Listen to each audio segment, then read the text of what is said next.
We are change, honest and humble. We are the highs. We are the lows. We are the heartbeat of our community. We are the famous black and white. We are the dreams come true. We are the club of opportunity. We are the memories.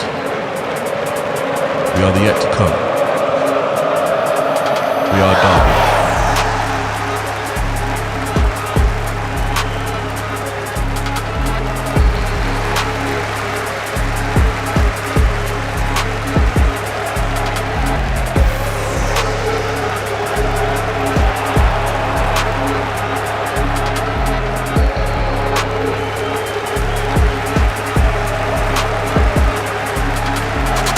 Complete faith in you lot as a group. The bench is significantly stronger than theirs and we'll make change when we have to. And I can't express it enough to you. You have to gas out, you have to be brave on set pieces, right? And I brought all them in the room, so I want you to look at them. Because they're the people that work hour upon hour upon hour trying to help you all the time. And they're the people that will be there at the end of it to congratulate you or to be sorry for you. But they're the people you're playing for. All the people on the fucking wing wall you're playing for. And you could achieve something great. You could. And all I ask is you give it your best. Give it your fucking best. If it ain't your day, fine, get off. I'll send one of the game changers on. It's absolutely fine. But you have to start off with the mentality that you're going out to win the football game. That you're playing fearless. And you have to accept the fact some things you do aren't going to be perfect. So you might not get the opportunity to hit the perfect shot, the perfect cross. You might lose the ball twice when you get out. Don't give a f***. Get at them again. Get at them again. There's not much I regret about my career. The thing I do regret is I didn't live in the moment enough. I didn't. It was about get the game done next game, get the game done next game. Don't enjoy anything. You're gonna learn that. Please live in the moment.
Hello and welcome to the preview show from RamsTV. This Saturday sees Derby County head to Stevenage for the first ever competitive meeting between the two clubs. The game will also see two managers who know each other pretty well go head to head.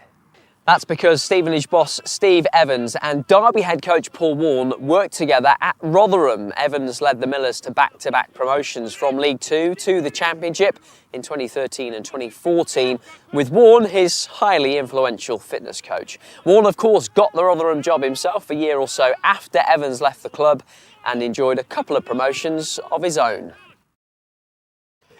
You'll hear from both men later in the programme. Of course, this is a game that, even at this still early stage of the season, has plenty riding on it. The League One table will show us why. This game sees 7th take on 8th. A Derby win will take them above Stevenage and potentially into the top 6. Stevenage have played a couple more games than the Rams. Portsmouth are still top, Oxford United second, despite their defeat in the week. Barnsley, Bolton and Peterborough are all now within striking distance of that second automatic promotion spot. Cheltenham are still at the foot of the table, and while they have closed the gap to Reading, bottom two have work to do to catch up with the chasing pack. And Derby are trying to chase down the leaders. Tuesday's victory over Exeter certainly helped them do that. Nathaniel Mendez-Laing got his first goal of the season in the 2-0 victory. I've been waiting for that goal for a while now, obviously. I would like for it to have come sooner, but yeah, a great result, a great win. And hopefully this can be a bit of a turning point for us. Do you start to get a little bit anxious when you're waiting longer than you would like for that first one of the season? Yeah, I think you start to put a bit more pressure on yourself, and then you probably overthink situations, like especially in the box and things like that. But I'm happy it's came. Should have had 2, but we take the 1 and we move forward. Leading the team in assists, so it's not as though you've not been contributing. What are the things that, the metrics, what are the things that you look at to judge your performance?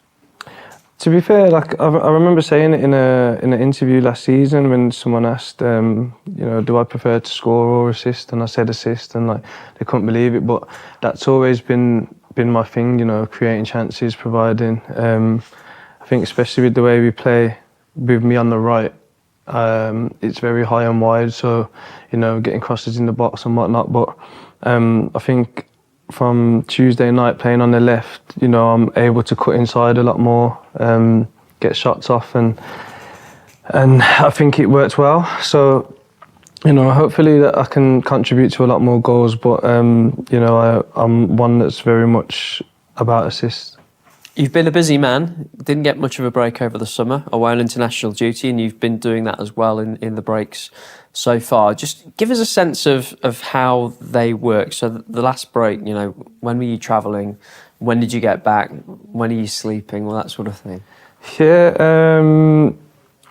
to be fair, these are like the things that people wouldn't really know. I was talking to a fan about it at Shrewsbury game, and it's tough. Like Friday night before Shrewsbury, I was up at 3 a.m. because my body clock still hadn't changed. But it's still not now, to be fair. But obviously it's better. But yeah, so I usually leave on a Sunday for international duty. It's like a 7-hour flight to America, and then another 4 hours to Guatemala.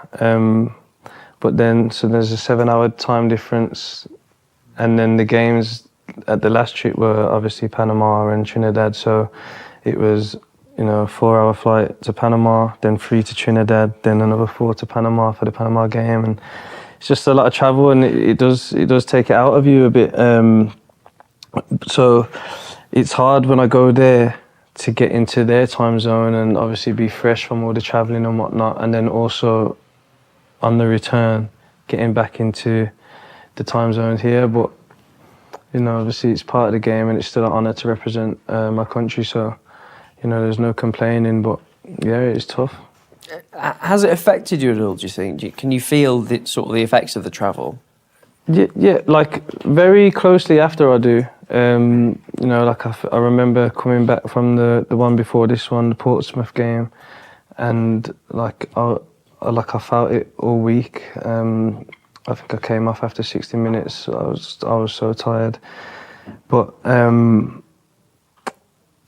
think obviously, look, we all need a break at the end of a season. Obviously mine was a bit shorter, and obviously played games and stuff, but that made me miss a bit of pre-season. And then obviously the lads have got a bit of rest in international breaks where obviously you're playing games and a lot of travelling, so it obviously has an effect on your body. But this is what we do. This is we've just got to get on with it. Hear more from Nathaniel Mendez-Lang in Matchday Live on RamsTV from 2:30. Overseas viewers can get their Game Pass now at dcfc.co.uk. Well, Stevenage ended a 9-year stay in League 2 in the summer with their promotion to League 1. Steve Evans leading them to it. It was the 9th promotion of his career. And with Stevenage about to face Derby for the first time in a competitive fixture, the manager says this is the occasion they've all been looking forward to. Well, I think my address to the players this week has been quite simple since we've come out of Bristol, is that going to Bristol Rovers was a big game for us. Bristol Rovers is a big club in League 1. But when you're playing Derby County, you're playing the club that everyone at the start of the season says, when do we play Derby? I think last season everyone said, when do we play Sheffield Wednesday? When do we play Ipswich? And that's the attraction of League 1. This season we're looking at it's Derby County, it's Portsmouth, it's Charlton, there's just that many giants. But you still would say, if you looked at League 1 in a league table or alphabetical form, all around the world, Derby County will be known, won't they? They're a fantastic football club. We'll pay them the respect and honour them the way we should do. The supporters will travel in big numbers and they'll be on the roofs on their way in. And just for the one or two that I know who live up in Derby, postcodes are barred. You can't get an air ticket and my phone's not answering.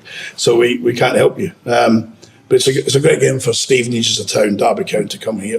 It's fantastic. And a huge challenge for us. You know, all around the country, I can see all these people all around the country, if they're having a little bet, we don't bet, we're not allowed to, but all around the country, millions do every Saturday, they pick the teams.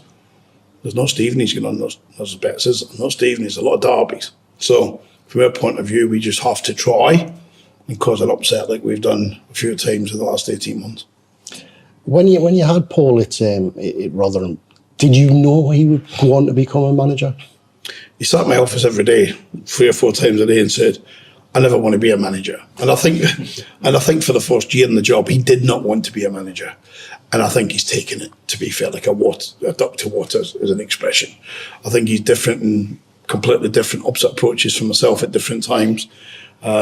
He's put staff around him that endearing to him, that work hard and all stuff, the principles I stand for. But I think Paul would be the first to say there's the 3 or 4 managers, 5 managers that he played for that he really valued. I think 4 years with myself gave him a big input to how to do things, and he does them meticulous. But I knew he'd be a manager, and I knew if he got the chance, I knew he'd be a good one, and it's proven to be. That's Steve Evans. We'll get Paul Warne's thoughts on his former boss in just a moment. We've also been talking to the Derby head coach about Tuesday's win over Exeter. We obviously needed a home win. We needed a win, but a home win especially. So pleased. I just thought our pace of pass was better. Our athleticism was a bit better. You know, a bit more aggressive. Counter press was better. Started the game really well, but then, as always, you know, goals change games. We didn't score in the first 15 minutes, and then they come into it again, which is going to happen at whoever you play. Reduce them to very little. And yeah, generally speaking, I thought we'd done enough to win the game. I'd obviously prefer to score more goals, and I've said loads of times, you get the second goal a lot earlier, it makes the game a lot different. But while it's still 1-0, it's tense. But yeah, I don't think anyone could have left. Well, someone might, but I don't think anyone can leave and think we weren't the better team. So yeah, generally really pleased. No injuries, and then obviously refreshing the team up with 4 changes or 5. It wasn't an easy team to pick, if I'm honest. It's probably one of the hardest teams I've had to pick, but tried to change it for the right reasons, and the lads performed. So really pleased for the lads, really pleased for the dressing room. Back on the road on Saturday, what challenge you're expecting at Stevenage? A tough one, obviously. I don't know if you know, but I worked with their management team for a long period of time, yeah. So I've worked with Steve and Rains a lot, had unbelievable success. You know, I played a very, very minuscule part, but they had back-to-back success at Rothers, 2 promotions, stayed in the champ, done really well. So I know them really well, but they know me really well. They know my character. I've managed against them loads of times since. One of my good friends, Alex Ravel, used to be a centre forward, used to be the manager at Stevenage. He's on the coaching staff as well, so I know how well they'll be at attacking set pieces and stuff. I know how hard they work for their management team. I know how they don't give you a minute's rest. They're always coming after you, and they've done really well. I think at the start of the season, you know, if you'd have told anyone who doesn't really follow it, like Stevenage would be in the top 6, they might be surprised. I'm not surprised. If you'd have asked me, I'd have told you they'll definitely be up in there and bounce, because everything that Steve and Rains have touched has normally took a team into the top 6 and been in a promotion chase. So I know how hard the game's going to be. I also know how much they'll enjoy playing against me in the weird sort of way, but they'll want to beat us and they'll want to beat Derby. So I know it's going to be a really tough game. And every away game is tough. But I think this will be a real extreme test. That's Paul Warne. Here's Saturday's League One lineup. Everyone in action, including the leaders Portsmouth at Crisis Club Reading and Oxford United back home to face Wycombe. Blackpool versus Peterborough sees 2 of the playoff sides meet, while third place Barnsley host Fleetwood. And at the Lamex Stadium, Stevenage host Derby County in the first ever competitive meeting between the two clubs. Overseas viewers can watch the game on RamsTV. Matchday Live is with you from 2:30. Get your Game Pass now at dcfc.co.uk. Goodbye.